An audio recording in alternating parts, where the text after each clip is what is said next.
Cabinet બેઠકની અંદર ગુજરાતના 33 જિલ્લામાં નવા તાલુકા અસ્તિત્વમાં આવી શકે તેવી શક્યતાઓ વ્યક્ત કરવામાં આવી રહી છે।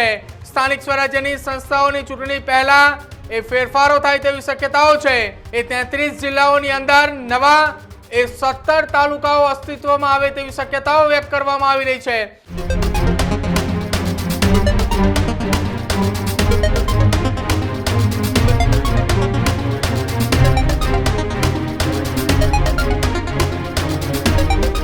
नमस्कार, आप જોઈ રહ્યા છો ન્યૂઝ રૂમ ને આપની સાથે હું છું પ્રદીપ। મહત્વપૂર્ણ સમાચાર ગુજરાત રાજ્યને લઈને સામે આવી રહ્યા છે। રાજ્ય સરકારની કેબિનેટ બેઠકની અંદર સૌથી મોટો નિર્ણય લેવાયો છે।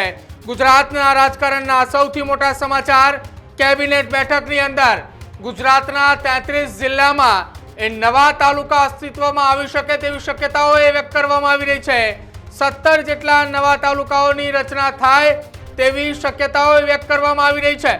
કેબિનેટ બેઠકની અંદર નવા તાલુકાને સૈદ્ધાંતિક મંજૂરી મળી હોવાના સમાચાર મળી રહ્યા છે। મુખ્યમંત્રી ભૂપેન્દ્ર પટેલની અધ્યક્ષતામાં કેબિનેટ બેઠક મળી હતી। સ્થાનિક સ્વરાજ્યની સંસ્થાઓની ચૂંટણી પહેલા ફેરફારો થાય તેવી શક્યતાઓ છે। ચૂંટણી પહેલા નવા તાલુકાઓ અસ્તિત્વમાં આવી શકે તેવી શક્યતાઓ વ્યક્ત કરવામાં આવી રહી છે। ગુજરાતની રાજનીતિને લઈને આ સૌથી મોટા સમાચાર, કેમ કે ગુજરાતમાં હવે 33 જિલ્લાઓની અંદર નવા 17 તાલુકાઓ અસ્તિત્વમાં આવે તેવી શક્યતાઓ વ્યક્ત કરવામાં આવી રહી છે।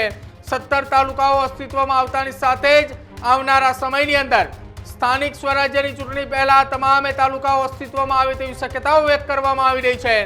આપને એ પણ જણાવી દઈએ કે ફેબ્રુઆરી અથવા જાન્યુઆરી એન્ડ અને ફેબ્રુઆરી શરૂઆત દરમિયાન ગુજરાતની અંદર સ્થાનિક સ્વરાજ્યની ચૂંટણી આવે તેવી સંભાવનાઓ વ્યક્ત કરવામાં આવી રહી છે। થોડા સમય પહેલા રાજ્ય સરકાર દ્વારા મહાનગરપાલિકાઓ અસ્તિત્વમાં આપી હતી। હવે તમામની વચ્ચે 17 જેટલા નવા તાલુકાઓ અસ્તિત્વમાં આવે તેવી શક્યતા વ્યક્ત કરવામાં આવી રહી છે। સૈદ્ધાંતિક મંજૂરી કેબિનેટ બેઠકમાં આપવામાં આવી છે। 17 તાલુકાઓ જો આવે તો ગુજરાતની અંદર નવી 17 તાલુકા પંચાયતો ઊભી થાય તે પ્રકારની વાત હાલ સામે આવી રહી છે। આ રાજનીતિના સૌથી મોટા મહત્વપૂર્ણ સમાચાર કેબિનેટ બેઠકની અંદર સૈદ્ધાંતિક મંજૂરી આપવામાં આવી છે।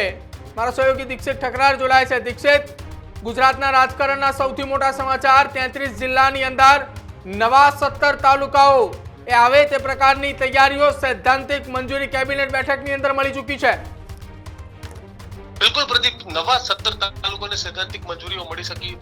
શાંતિ કેબિનેટ એની બેઠક છે તે મળી હતી। બુધવારનો દિવસ છે, દર બુધવારે કેબિનેટની બેઠક છે તે મળે છે અને એક બાજુ પ્રદીપ સતત મંત્રીમંડળમાં વિસ્તરણની વાત છે તે ચાલી રહી છે। ગુજરાતના રાજકારણમાં એક મોટા સમાચાર સામે આવી રહ્યા છે અને આ તમામની વચ્ચે આજની કેબિનેટમાં ખૂબ મોટો અને મહત્વનો નિર્ણય લીધો છે। અને બીજું કે સ્થાનિક સ્વરાજ્યની સંસ્થાઓની ચૂંટણી છે તે ચૂંટણી પહેલા આ તમામ 17 તાલુકાઓ છે તે અસ્તિત્વમાં આવી જશે તેવા સંકેતો મળી રહ્યા છે। એટલે 2027 ની પ્રદીપ પૂરી તૈયારીઓ છે કે જે અત્યારથી થઈ રહી હોય તેવા સંકેતો મળી રહ્યા છે। કારણ કે 27 ની ચૂંટણીને ભલે આપણે લાંબો સમય કહેતો હોય, પરંતુ હવે ફક્ત 2 વર્ષ જેટલો સમય 2027 ની ચૂંટણીને રહ્યો છે, ત્યારે 2 જ વર્ષમાં ઘણું બધું કરવાનું છે, ઘણા બધા માહોલ તમામ મોરચે લડવાનું છે। આ તમામની વચ્ચે અત્યારે જે સમાચાર મળી રહ્યા છે તે પ્રમાણે ખૂબ જ હવે ટૂંકા સમયમાં આ 17 જે નવા તાલુકા બન્યા છે 33 જિલ્લાઓ છે, એટલે જિલ્લાઓ 33 જ રહેશે, પરંતુ કદાચ જે વિધાનસભાની સીટો વધવાની પ્રતિ વાત હતી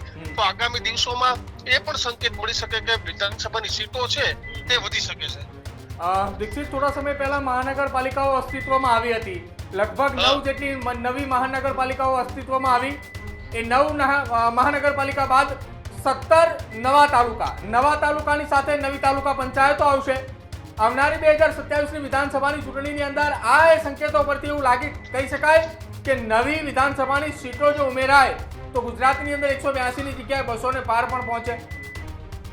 બિલકુલ પ્રદીપ, મેં કીધું ને તમને કે 2027 ની ચૂંટણી પહેલા આ ઘણા બધા ફેરફારો છે તે આવવાના છે। 2027 ની ચૂંટણીની જો આપણે વાત કરવામાં આવે તો ભારતીય જનતા પાર્ટીને પણ ખબર છે કે ભલે 162 વાળી સીટ વિધાનસભા હોય ત્યારે, પરંતુ કેટલા મોરચા, કેટલા પડકારો શું છે એ બધી ખબર છે। ભારતીય જનતા પાર્ટીની મૂળ પકડ છે તે શહેરી મતદારો છે અને ગ્રામ્ય વિસ્તારના મતદારો હંમેશા સામે રહ્યા છે। તે ચાહે કોંગ્રેસ હોય કે વિસાવદરમાં જોયું આમ આદમી પાર્ટી। વિસાવદરની સીટની વાત કરવામાં આવે તો વિસાવદરની સીટ છેલ્લા 2012 માં છેલ્લે ભાજપ જીતી હતી, નહીં ભાજપ નતું જીત્યું। ત્યાં કેશુબાપા જીત્યા હતા, કેશુબાપા લડતા હતા એટલે. પણ તમે 2012 પછીનો આજ દિવસ સુધીનો ઇતિહાસ જોવા જાવ તો ત્યાં ક્યારેય ભાજપ જીત્યું જ નથી. કેશુબાપાના પુત્ર સામે પણ કોંગ્રેસની જીત થઈ હતી. તો આવી ઘણી બધી સીટો છે કે જે એન્ટી બીજેપી વોટર્સ છે. તો હવે તે કેમ કઈ રીતે વિભાજન કરવું, કઈ રીતે રાજકીય ફાયદો જોવો, તેની રીતે સામાજિક, આ તમામ મુદ્દાને લઈને વિભાજનની પ્રક્રિયા છેલ્લા ઘણા બધા સમયથી ચાલુ છે. જો કોવિડ ના આવ્યો તો કોરોના સમયે જ આ વસ્તી ગણતરીના આધારે વિધાનસભાની સીટો વધવાની હતી, તાલુકાઓ વધવાના હતા. પણ આજના કેબિનેટમાં એક મહત્વનો નિર્ણય લેવાયો છે. જો કે આ 17 તાલુકાઓ કયા કયા છે એ ટૂંક સમયમાં ખબર પડશે, પરંતુ સૈદ્ધાંતિક મંજૂરી છે તે પ્રતિ અપાઈ ગઈ છે. બિલકુલ દીક્ષિત, આભાર જોડાવા બદલ. તો ગુજરાતની રાજનીતિના સૌથી મોટા સમાચાર એ હવે 17 જેટલા તાલુકાઓને સૈદ્ધાંતિક મંજૂરી આપી દેવામાં આવી છે. ટૂંક સમયમાં આ તમામે તાલુકાઓને લઈને જાહેરાત થાય તેવી શક્યતાઓ છે, ને એ જોવાનું રહેશે કે કયા જિલ્લાની અંદર કેટલા તાલુકાઓ આપવામાં આવે છે, અથવા તો કયા જિલ્લાની અંદર, કયા વિસ્તારની અંદર એ નવા તાલુકાઓ એડ થાય છે. અને એ વિસ્તારની, એ જિલ્લાની અંદર નવા તાલુકાઓ દાખલ થતાની સાથે જ વિધાનસભાની સીટો પણ વધે તેવી શક્યતાઓ એ અત્યારથી દેખાઈ રહી છે. સ્થાનિક સ્વરાજ્યની ચૂંટણી એ હવે જાન્યુઆરી અંત અને ફેબ્રુઆરીના શરૂઆતના તબક્કામાં એ આવે તેવી શક્યતાઓ વ્યક્ત કરવામાં આવી રહી છે. અને એ દરમિયાન પણ આ નવા તાલુકાઓ ત્યાં સુધીમાં એ અમલીકરણ કરી દેવામાં આવશે, એટલે કે નવા 17 તાલુકાઓની અંદર પણ તાલુકા પંચાયતની ચૂંટણીઓ યોજાશે, જેને લઈને હવે રાજકીય ગતિવિધિઓ એ તેજ થઈ છે. ત્યારે હવે જોવાનું રહેશે આવનારા સમયની અંદર કે આ એ ગતિવિધિઓ તેજ થતા નવા તાલુકા આવતા રાજકીય પક્ષો એ કયા પ્રકારની તૈયારીઓ શરૂ કરે છે.